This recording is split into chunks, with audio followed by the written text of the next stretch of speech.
Hi, this is Jerry Edmond, and our word for today is anger. Now, unfortunately, we've all had quite a bit of experience with that word. We've seen it in our lives, we've seen it in our families, we've seen it in our communities. I mean, it can be a very destructive thing. We've watched how it's destroyed families. We've watched how it has been instrumental in destroying careers and destroying lives. And that's very unfortunate because anger was never designed to do that. It was never designed to be destructive like that. Anger is actually this. It is a short-term emotional adrenaline burst that helps you solve problems right now.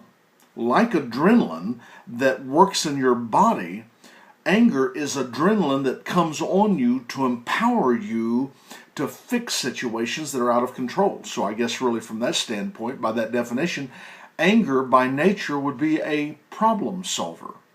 Now we know what adrenaline does, again, in the body. I've heard of situations where somebody would come upon a wreck or they would come on some tragedy and adrenaline would rise up in them and they would find themselves doing something that was quite supernatural, things that they could never do in the natural. But for a brief moment, for just a moment, it was like they became Superman and they were able to move a car, or they were able. Now, it didn't stay on them long. Adrenaline, it doesn't stay on you long. It doesn't stay on you all night or the next day. But what it does is it empowers you for a moment. And really, that is a good description of what anger is and what anger does. Anger comes on you. It's an energy. It's a life that rises up in you when you see disorder. And it empowers you to make changes. It empowers you to reach beyond your fears or your insecurities, or to say things that normally you would never say.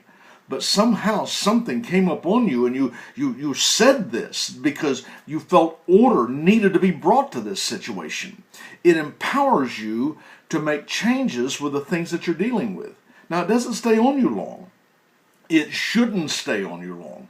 It shouldn't be something that stays on you and for a day or two or three. I mean, some people, it's almost like when they get mad and they're just mad for weeks. But that's not anger. Anger is a short-term adrenaline burst. Anger, and well, I guess I can say some of the things that anger is not to probably help you to understand this. Anger's not rage. Anger's not yelling. It's not long-term. Like I said, it's not something that's overnight. Actually, anger is this. It's a tool that God gave you to correct yourself and to correct other things that may be in your life, your friendships, your relationships, your business, those things that get out of order. And it works like this. When we see disorder, it causes that energy to rise up in us. I mean, something just comes up on the inside of us, and that anger rises up in us, not to break something, not to be destructive, not to destroy things, but to empower us to reach beyond our fears, our insecurities, and to confront the problems that we feel like are out of order in that particular situation. Now, we've heard of that in history. We've heard of people like, for instance, Florence Nightingale, who came across a situation that just caused something to rise up on the inside of her. And she said, this cannot be. I cannot allow this thing to continue as this. And so it empowered her to reach beyond herself to make a difference. We see the same thing in, say, Martin Luther King. Martin Luther King saw great injustice. He saw things that were just simply wrong. And something rose up in him that empowered him to reach beyond his fear of persecution or his fear of the trouble that might be caused. So see, we see anger manifest in most people, and it sticks with them for a few moments to allow them to make the changes. But when they don't make the change, what ends up happening is, and this is kind of what I'm wanting to talk to you about, it becomes something else. See, we see anger manifest in most people today that isn't really anger at all. I mean, a lot of people, and you can even think of the people in your life or the relationships that you have, they're almost like people, they're like a pressure cooker that blows up. You know, they carry all of these unresolved problems, things that they can't hold anymore. And it's been building in them for days or weeks or some of them even months. And finally, they reach a place that they just blow up. And when they blow up, they begin to yell and they begin to scream and carry on like crazy. And somebody almost always will say, "Why are you so angry?" But see, that's not really a accurate diagnosis. Really, that used to be anger. It was anger, but it's not anger anymore. See, the next step beyond anger is what we know as frustration. You just get mad. But see, it goes someplace. Unbridled anger always takes you someplace. Actually, let me just give you the process here. Unresolved anger turns to frustration. When you have something that you're looking at that you cannot fix, you do not know the situation, the solution to the situation, it becomes unresolved anger and it turns to frustration. You find yourself just mad. I can't do anything about it, so I'm just frustrated. And then it doesn't stop there. It goes to rage. You become mean. You'll become destructive. Rage will take you there. That'll be the next step. And then beyond rage is bitterness. Now, the Bible spoke of bitterness as a root of bitterness, and what that means is you've had some time to brood over this and meditate about it, and that situation's gotten down in your heart, and it's like a root system, and you can't get it out. You become bitter. But it doesn't stop there. Then it goes from bitterness to hate. And unfortunately, it doesn't stop there either. It moves from hate to evil. Now, once again, we go over this. Unresolved anger turns to frustration or just being mad. And then it goes from there to rage or just being mean and destructive. And it goes from there to bitterness. We see a lot of unforgiveness in that place. And then it'll turn from there to hate.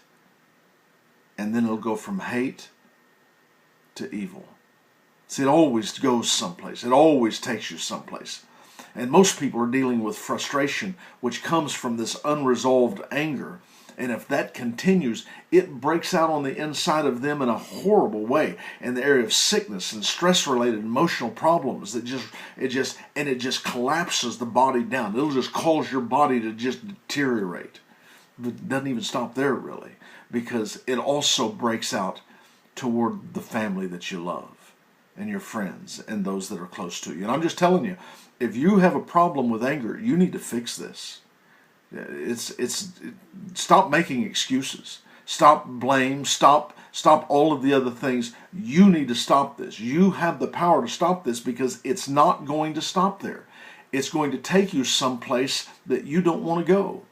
Now, I want to give you a scripture from the Bible. I feel like the Bible is a pretty good authority. It says this: be angry and don't sin in your anger. Now, isn't that interesting?